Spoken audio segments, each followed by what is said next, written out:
So the audio sounds a little muffled. Does it? Yeah, it did on my end, but maybe not. If you guys thought the audio was wonky, wasn't us. Don't know what went wrong, but we're here. I'm excited about today's topic. Good things always happen when we talk about reviews. Reviews, Yay. reviews, reviews. Let's review them. Yes. But today we're going to talk about three ways that you can actually use bad reviews and turn them into an advantage. And then Terry, who's normally on here every week. Hopefully, she will be on here this week. Yep, audio is fine. There she is. So, Terry Pocock is on here. She sent me a really nice article that we're going to go over at the end that restaurants are actually, it's almost blackmail that's happening and it's recent. So, Oh yeah. that'll be a fun little thing we'll talk about at the end. So, Hmm. but let's pick this off because really, I mean, we're here and just gonna put this on here. Three ways to take care of a bad review. So here's the thing: bad reviews. If you can think of bad reviews like this will really kind of help you put it in perspective. They're just good reviews if you know how to take advantage of them. So really, it's about taking advantage of a bad review and turning that sucker into a good one. So the first thing I want to talk about is before we just get head deep into this is Google from time to time does review purges. A lot of times people will say, "Oh my gosh, I've spent all this time getting all these reviews, doing all these things, yada yada yada," and they've been taken away. Well, just know that Google from time to time is going to do review purges. Most of the review purges are all around just stars. So if you only get star reviews, then a lot of times Google's just going to get rid of those You because mean they like want. a review that doesn't have a, a body or somebody didn't type anything, you Correct. just left the star? Yeah, just left Mhm. your star rating. So you kind of have to know that. So that's one of the things that Google gets rid of. The other thing is we talked a little bit about their AI and some of the things that they're doing with artificial intelligence. So one of the things they're really trying to do is fight review spam. They're not always that good at it, but they are trying to fight that more and more. So just know that if you lose reviews, there is a way that you can say, "Hey Google, I think you've taken some that are good, and we would like to have those back." But just know Google's doing this. This is not anybody else. Nobody else is in your account. I've had people say, get in touch with me and email me and say, "Oh my gosh, I think, my competitor is in here doing something to my listing." It's not your competitor. It's Google actually doing that. So I just want to make sure that you absolutely 100% know that. So Carter, the first thing is very few companies really avoid negative reviews. I mean, we all get them from time to time, right? Yeah, no company is gonna be in business for very long in this world and not get a negative review at some point. And it may be unearned. I mean, it may be unfair. Um, but it also could just be a bad day. I mean, things happen, and so a negative review is um, certainly something that you can expect at some point in your business. And so knowing how to deal with that, knowing how to take care of them is a large part of what we want to be able to help with. I like what you said in the beginning. It's I don't know that you can always turn a good review or a bad review into a good review. In other words, like satisfy the negative reviewer to the point that they come back and change their review, or because that doesn't happen terribly often. I think what the sentiment there is that you can there's no such thing as a bad review. There are only reviews and different types of reviews, right? Yeah. Reviews that express positive sentiment, reviews that express negative sentiment. but depending on how you use a negative sentiment, it can actually work to your advantage. So the goal is to take every review that comes and leverage it into something that is helpful to your business, not harmful. Exactly. And that's why I love the terminology. You take advantage of it. So there a lot of times reviews are not for the person that's left the review. That your responses are not for the person that actually left the review, but it's for the person that comes behind it that's reading the reviews. So how you respond is really, really important for your reputation and to actually convince people that you are the company, that you handle things a certain way, you do things a certain way, and that just makes it, they kind of see your humanity, but you're also being transparent with the way that you deal with people. So I think that that's really important. And hey, guys, thank you, Linda and Chuck, for leaving us some love and likes. If the rest of you on here could do that, that would be fantastic because, Facebook likes that. So we're going to ask for all the likes and love we can get. So, the thing is, it enables you to reach out and engage with customers. And I am always amazed. This, I've talked to owners that I'm like, have you, called had you called this guy? I'm not calling them. I don't want to talk to him. I'm bad. I'm pissed off. I'm whatever. I just do not want to have anything to do with him.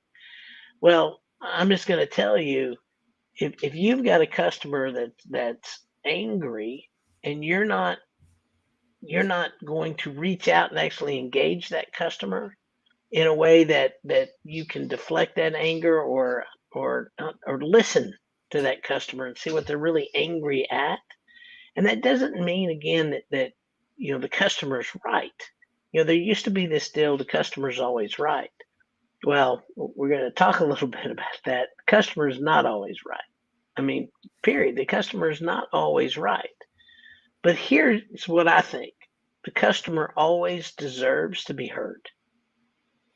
So if you can turn that a little bit and understand that your customers really do deserve to be heard, uh, that kind of puts it on its head a little bit, so that you can back off the emotion and say, okay, breathe a little bit and say, all right, let me hear what my customer has to say. Yeah, I think going in with that posture and reading a negative review, because I know how I feel when I see criticism or somebody who thinks that I didn't just hang the moon. I tend to feel it deeply. I mean, I'm the kind of person that I'm sensitive that way, and I don't know a single business owner. I don't care how you know big and burly they are. Your business is your baby, and when somebody criticizes your baby, it's tough to stand back and dispassionately like read it or engage with the customer and not take it personally. So um, I like the idea of listening. Right, you're in a posture where nothing's happening to you. You're not. Nobody's depriving you of anything. They're using their words to explain something that you may not have heard yet, and just listening to that, I think, is a good way of positioning yourself and practicing that. I'm not going to react until I've fully heard everything. That's a good strategy. Yeah, no, and I agree with that. And Terry, I'm glad you said that, because honestly, what you just stated there is, people want to show the customers exactly how you respond to negativity. That really speaks to your character. It speaks to who you are. It speaks to how you handle a customer, how you handle things that go wrong. Because I've never known a business that has ever been able to say, I have done 100% of every job absolutely to the best of quality and ability, and nothing bad has ever happened. I wish I could say that. I can't say that. I don't know anybody who can. But what I can say is, even though we've had some times that we have messed up, we own it. We take responsibility for it.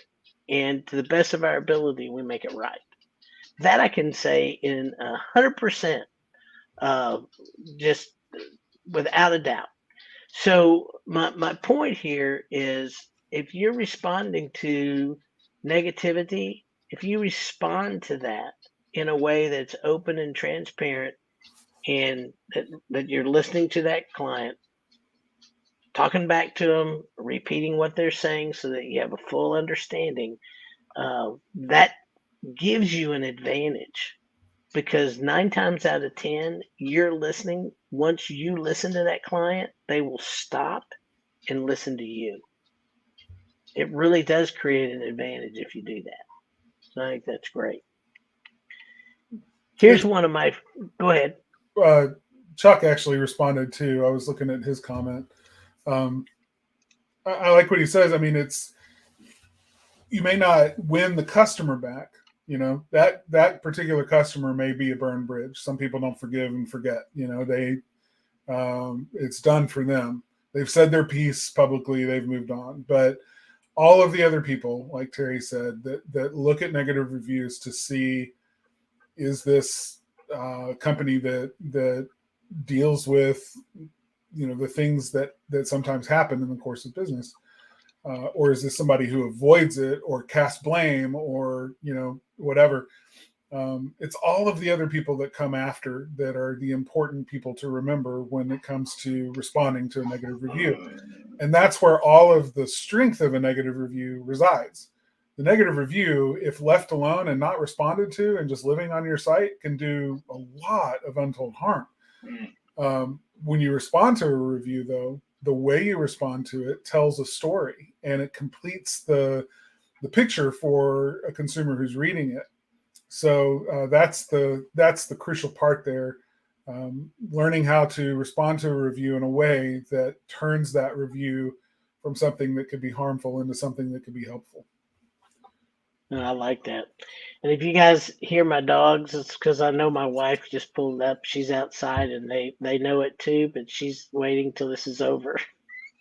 So just letting you know, it's how we handle things around here. So here's one of my favorite things to do with reviews. And I have so many companies that will tell me, "Oh my gosh, I don't want to I just don't want to watch. I don't want to see them. I don't care."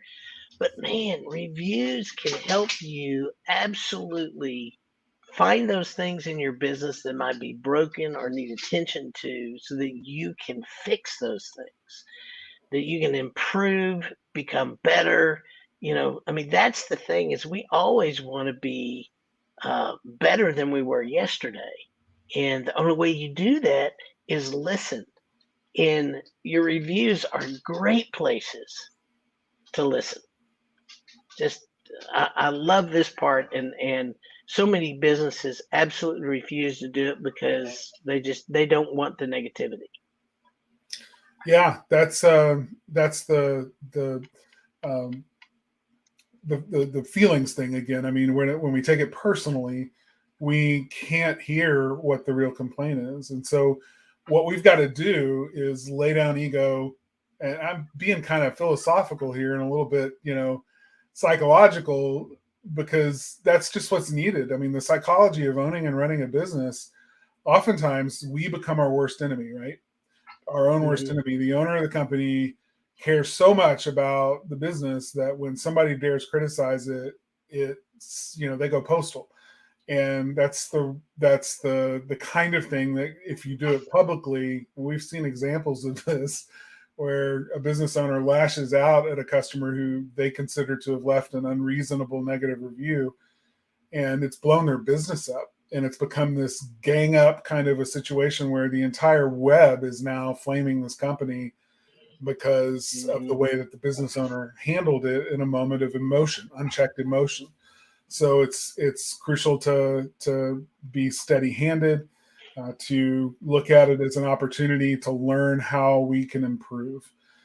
Even if 99% of what a customer says is unfounded and not factual and there's another side to the story and you're desperate to get that side of the story out, don't forget that there's 1% of that story that might actually highlight a place where you could have prevented this negative review altogether if maybe you had communicated expectations a little differently in the beginning, or set an expectation that you didn't set clearly from the start, or communicated a little bit faster, made sure that because that a lot of times the things that we see in reviews, the real complaint is one thing, but then it's all the other stuff that they throw on, right?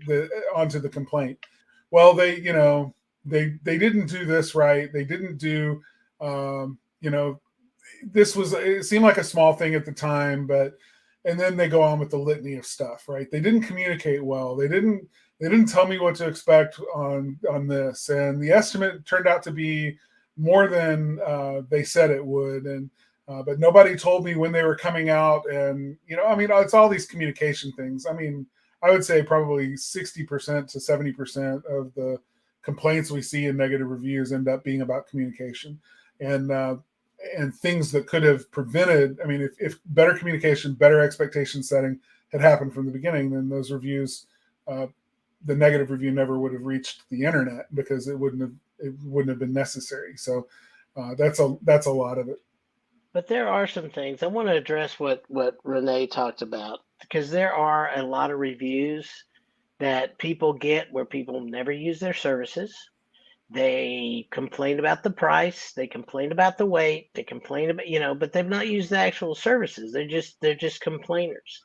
So Renee, what I would tell you in those circumstances is acknowledge, yes, there's a long wait time. Yes, we are more expensive. We are certified. We're this, we're that. We have overhead. We have all the things that people want us to have in insurance when we come into their homes, and that costs money. So yes, we are a business. We've been here X amount of years. We plan on being here X amount more years. We run our business that way. And because you don't want the other tire kickers, let them read that. And if they don't fit the parameters of which you need, let those people go. You're not here to serve everybody. You just want to talk to the people that you want picking up the phone and making that phone call to you. So a lot of it can be addressed in the response, but it can be done in a way that's very respectful and informational. So that's what I would tell you. So we've got somebody out there that says they watched the guy turn a 1 star into a 4 star by simply listening to a customer. We've had this time and time again. Actually, this is just one of those things, and I think it's the same user. It's like, yep, if you say your baby's ugly, we're gonna get upset. We get upset when somebody tells us our baby's ugly. Carter and I do too. Oh man. So yeah, I mean, we've had situations where we've had to talk each other, off the cliff because of what we wanted to do. Take a breath, and then address it in a manner that is very respectful, and it gets our point of view across in a way to attract those people that we want as our clients. Yeah, the tendency is to be short-sighted, to want to Yeah.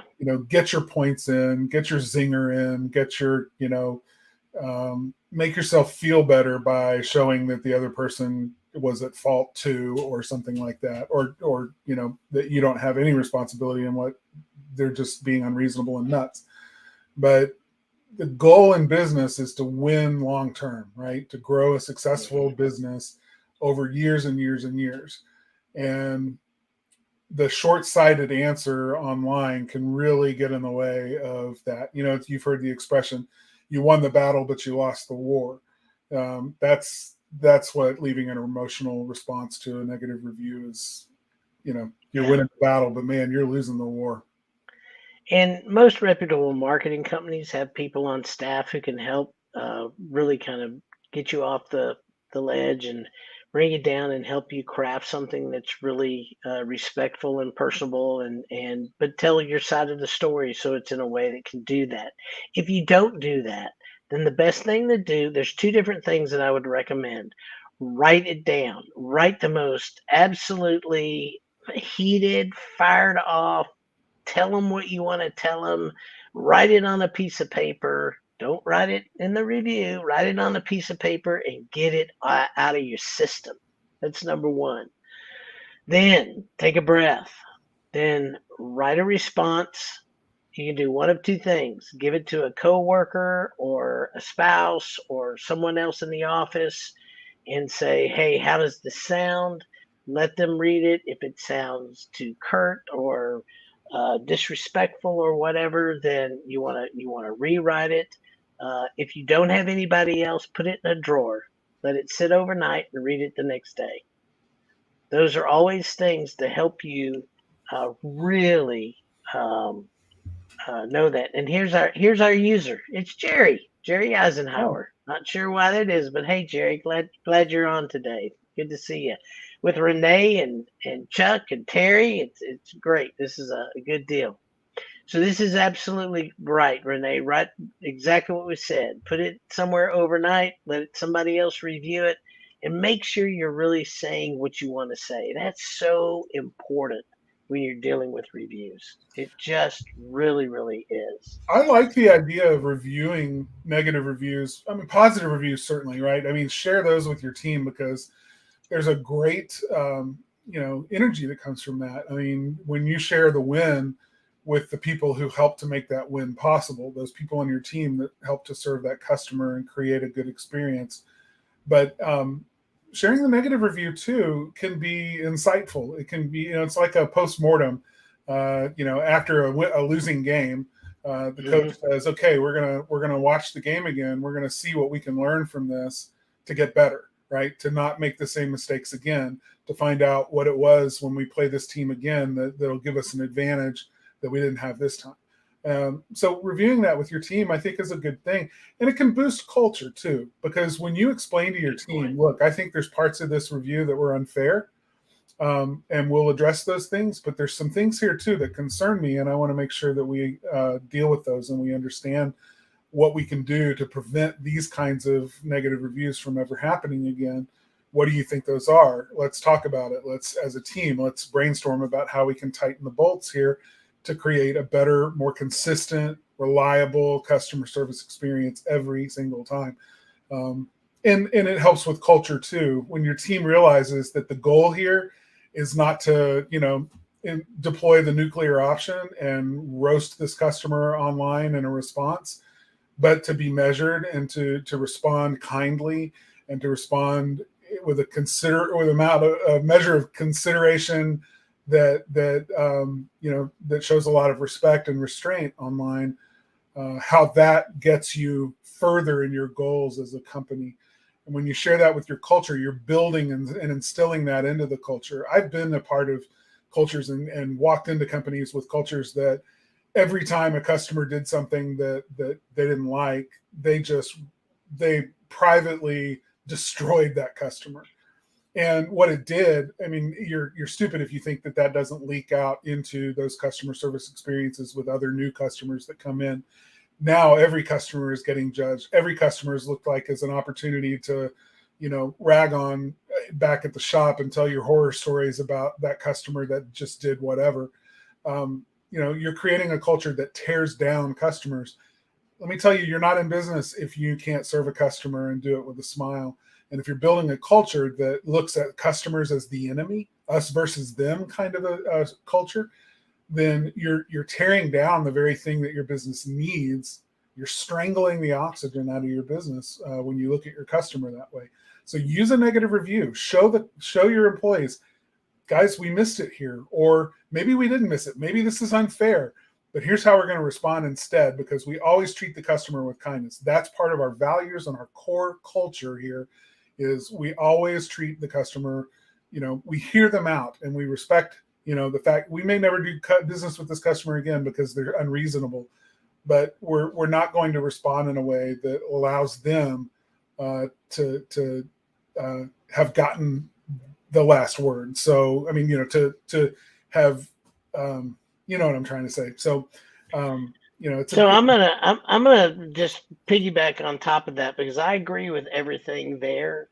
It's not about retaining the customer that did the review or had the complaint or whatever. It's really about self-evaluation, business evaluation, evaluating, what went wrong and what your part was in it, whatever that is. And then at the same time, there are customers out there that you don't want.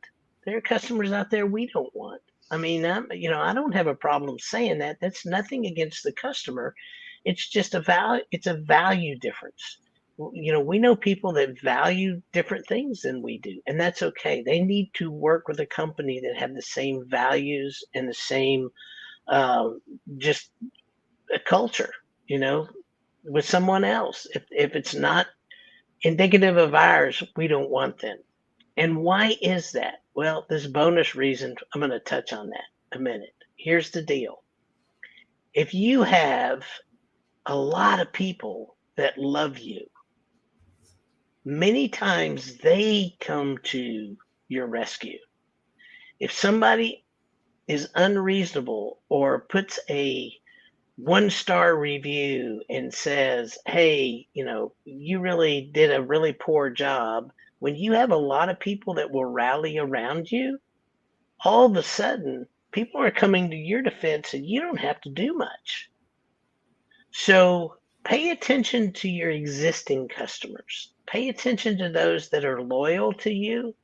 Give them the things that they need so that they will rally around the flag, so to speak. If anybody ever dares to say, you didn't do a good job, or those are the people you want on your side. Those are the people that you want on your team. And they're not all your team members aren't just the people that are employed by you, but your team members a lot of times these days are in tribes, and your tribes, a lot of your customers are tuning in. So let your tribe speak for itself. And this really comes, it was great that Terry sent me this article this morning. I had read about it, but I didn't read in depthly, and so it gave me an opportunity to do that. So there are apparently people out of India that are leaving even Michelin star restaurants 1-star reviews, and then sending them emails, basically blackmailing them and telling them, "We need you to send us a $75 Google Play card." Oh man. Yeah, and they're blackmailing them. And so Google has let some of the reviews stand because they can't figure out that it's bad. There's been some that have contacted Google, that have gotten them removed. But the most interesting thing is a couple of these restaurants, their people are gathering around saying this is 100% not true. It's not true. It doesn't happen. It's the finest restaurant in town. They're so their tribe is really taken up for them and just smothering those reviews. Now, with that said, it's wrong. I think Google will probably figure it out and get them all taken down now that it's in the press. Uh, but hey, it happens. That happens. So yeah, it's just one of those things.